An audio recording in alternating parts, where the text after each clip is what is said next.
speak on web pages or discuss on web pages about products. The future of the internet is to build products on web pages, not to discuss them. And that's because the media, the internet until now is, let's say, used in a form that's highly embarrassing for the full generation of ours. We have a media which enables us to do so much, and we use it for so little yet. And this is actually a big shame for the whole generation. And on the other hand, it's a big opportunity. And for the one thing which you said about the economy, to me, I don't really, let's say, care. I dream big, I dream enormously big, but I try to act as simple and small as possible. And for example, we don't try to change the fashion industry, although we say it. We try to make it a little bit more fair for new talent to come. And what we try to do is we try to find within a structure which is existing and enormously rigid, to find ways, with the help of the internet, for example, to enable new upcoming talent to get to the market. And I think there are a lot of industries and a lot of markets where you can do that. And for example, currently, in my opinion, what the brand is doing or was doing was basically using public voice in a new way for demonstrations. And yeah, I lost the end. I think I made my point. I want to pick up on what you said, because that's what almost I have a sort of passion about, I suppose, because I do teach philosophy. I am allergic to things that are abstract and general and nebulous, and that's the last thing we need. And what I would be very interested in asking each one of you specifically, okay, I'm in a very weird position, I'll tell you, I'm here as funny as anything, but it has, of course, its history. But in effect, a few months ago, the city government of Detroit came together and said, okay, you have always been such a smart ass, now why don't you take over? Why don't you decide or make your suggestions of how the economy of Detroit can be rebuilt? So my question on you, or my request, is give me very specific, small, not big, I'm picking up on you, small specific ideas that I could introduce. And for example, I think this idea of what you're doing with clothes, I would very much like to know, it's very simple, how can I take this and introduce it in Detroit? This is sort of question. Let me mention that a part of what we have done in other parts of the United States is to do things similar to this with music. You know, how can people who have musical talent were being exploited by the music industry, just as people are exploited by the fashion industry? How can we fix the balance of power? So we have some background, but I would, if you can, what can open source contribute to specifically small details in the reconstruction of the economy of the city that we started from scratch? One thing again is this open data, that when a city opens up the data and give it to the people, they can work with it. And it could be quite simple things. In my presentation yesterday, there is an application for New York, an iPhone application.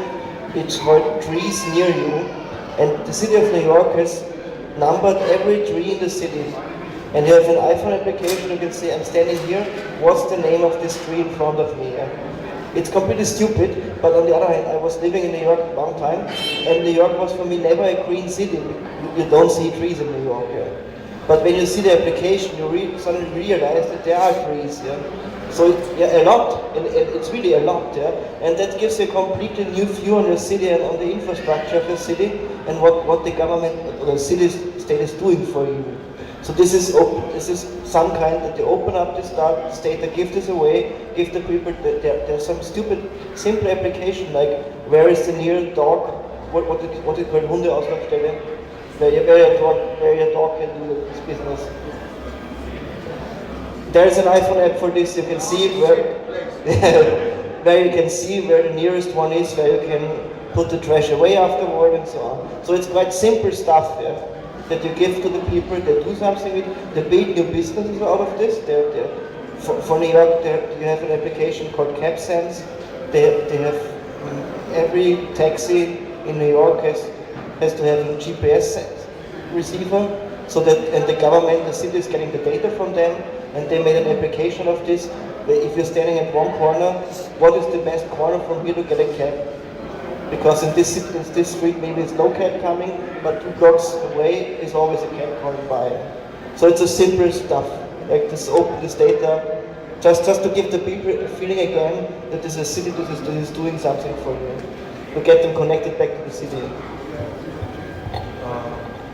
Okay, if you ask what you should suggest to Detroit, first of all I would say find experts and ask them, because I'm not an expert to rebuild Detroit, and I would be heavily scared if Detroit actually takes one of my ideas. But my first ideas would be, Detroit has been a huge city, and nowadays we have, let's say, an epicenter of, let's say, a potential to learn from big failure.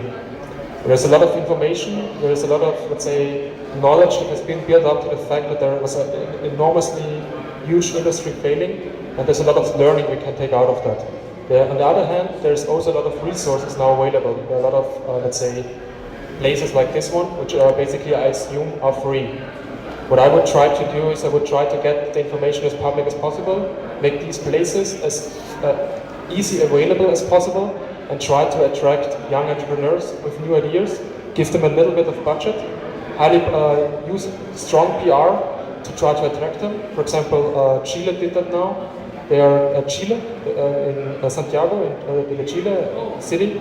They are basically paying American citizens to come to Chile, or worldwide citizens to come to Chile to start their own project there. They offer them offices, they offer them network, they offer them data and everything they can use.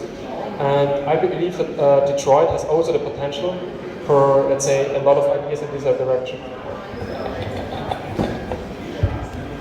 We have been looking a lot on how the building industry, in a way, is a huge, powerful factor that determines how our cities look, and in a way, it's interesting how many people take for granted that buildings are going to be built the way they always have been, and or rebuilt or repaired, perhaps more in the case of Detroit. And so the things that we've started to look at, which is becoming increasingly more possible with new tools of production that are not as expensive anymore.